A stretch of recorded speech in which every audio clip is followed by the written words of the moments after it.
नोरमा group, जो सोचता है वो करता है। आपके अपने सपनों का आशियाना। नमस्कार, मैं विकास सिंह राजपूत और आप देख रहे हैं भारत लाइव। इस वक्त की बड़ी खबर, बिहार में बीजेपी को एक और तगड़ा और बड़ा झटका जो है वो अभी अभी लगा है और बीजेपी के कद्दावर नेता जो हैं उन्होंने इस्तीफा सौंप दिया है। बिहार बीजेपी में इस वक्त भगदड़ मची हुई है, लेकिन इसके पीछे की बड़ी वजह है कि उन्होंने अपने सम्मान से समझौता नहीं किया और अपने सम्मान के खातिर इस्तीफा सौंप दिया है। इस वक्त बिहार में बढ़ते अपराध को लेकर तमाम जो लोग हैं वो चिंतित है। महागठबंधन सरकार को घेर रही है, लेकिन जो नाबालिग बच्ची के साथ दुष्कर्म का घटना मुजफ्फरपुर में घटा और उसके बाद जब बच्ची को इलाज के लिए पटना पीएमसीएच लाया गया तो बेड की कमी का हवाला देकर बच्ची को एम्बुलेंस में ही छोड़ दिया जाता है। बच्ची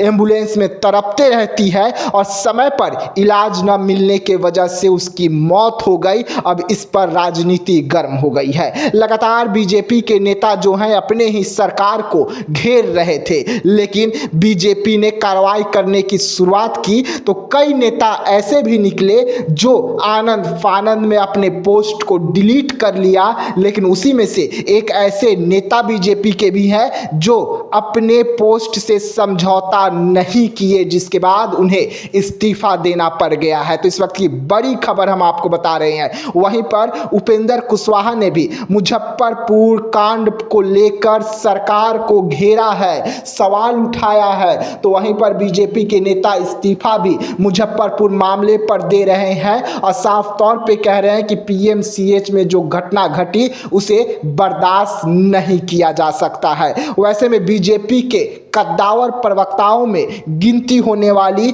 आशीष नाथ तिवारी ने इस्तीफा सौंप दिया है और इसकी जानकारी उन्होंने अपने फेसबुक के माध्यम से भी दे दिया। उन्होंने साफ तौर पे लिखा है कि सम्मान के साथ कोई भी समझौता नहीं कर सकता हूं और यही कारण है कि मैं इस्तीफा सौंप रहा हूं। और वहीं पर जो बीजेपी नेता पोस्ट किए थे और उन्होंने डिलीट किया उन्हें भी खूब सुनाया है। लेकिन इसी के साथ साथ उपेंद्र कुशवाहा भी अब बिहार बीजेपी को घेर रहे हैं, बिहार एनडीए को घेर रहे हैं और उन्होंने भी पोस्ट कर दिया है। और पोस्ट में उन्होंने भी एनडीए को घेरते हुए साफ तौर पे लिखा है, आपके नेतृत्व में एनडीए सरकार के द्वारा की जा रही विकासों की जो कार्य है बिहार का कोई कोना कोना अछूता नहीं है। सरकार की जनहित नीति स्पष्ट होने के बावजूद भी ऐसी कोताही और लापरवाही जिम्मेदारी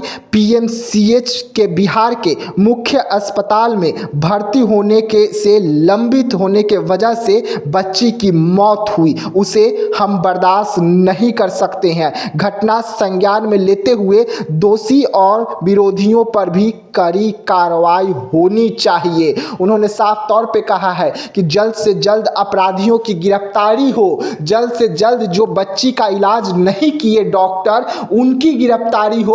उनकी लापरवाही के वजह से बच्ची की मौत हुई है और अब इस पर राजनीति खूब हो रही है। तो वहीं पर बीजेपी के कद्दावर नेताओं में गिनती होने वाले बीजेपी के प्रवक्ता आशीष नाथ तिवारी ने भी इस्तीफा सौंपकर इस मुद्दे को और गर्म कर दिया और साफ तौर पे उन्होंने कई सवाल उठा दिए कि बीजेपी के कुछ ऐसे नेता और भी हैं जिन्होंने इस मामले पर पोस्ट किया था अपने ही सरकार के खिलाफ, लेकिन वो पोस्ट डिलीट कर लिए। अब इस पर राजनीति खूब हो रही है। एक तरफ महागठबंधन जो है वो लगातार इस पर सवाल उठा रहे कि ना अपराधियों को गिरफ्तारी हुई, ना बच्ची को इलाज मिल सका और अब बच्ची इस दुनिया में ही नहीं है। पीएमसीएच पर सवाल उठ रहा है। पीएमसीएच बिहार के मुख्य अस्पतालों में से गिनती होती है और पीएमसीएच पर हर साल करोड़ों रुपए खर्च किए जाते हैं, लेकिन उसके बाद भी पीएमसीएच के रखरखाव पर हमेशा से सवाल उठता आ रहा है। और एक बार फिर से पीएमसीएच के रखरखाव पर सवाल उठा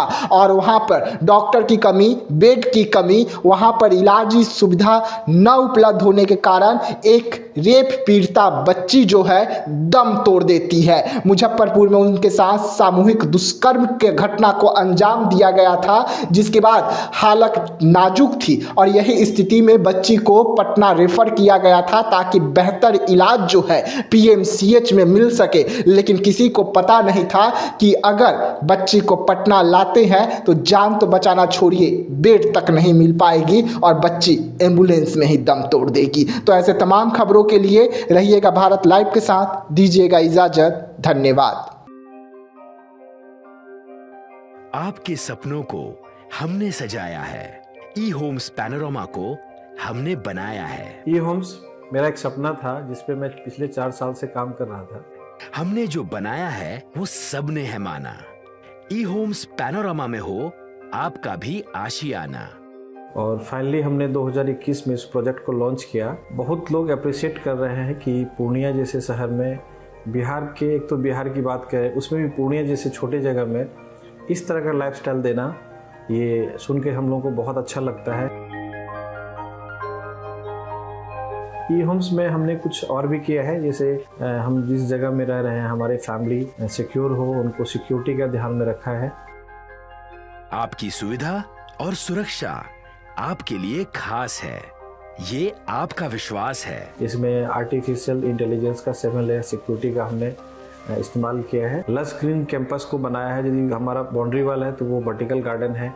ये जितनी भी फैसिलिटी होता है एक इंटरनेशनल टाउनशिप में ई होम्स है, ये हम लोग विश्वास नहीं कर पा रहे हैं। जो भी हमारे मित्र दोस्त या जो भी हमारे बाहर के बाहर आते हैं तो हम लोगों को बहुत अच्छा सुनने को मिलता है और बहुत अच्छा क्रेडिट मिल रहा है। वो सारा हमने सिर्फ एक बिल्डिंग नहीं बनाया, हमने एक बहुत अच्छा लाइफस्टाइल दिया ई होम्स में, और मेरा एक सपना था जिसको मैं आज फुलफिल होते हुए देख पा रहा हूँ। ये आपका आवास है। ई होम्स पैनोरमा में अब आपका निवास है।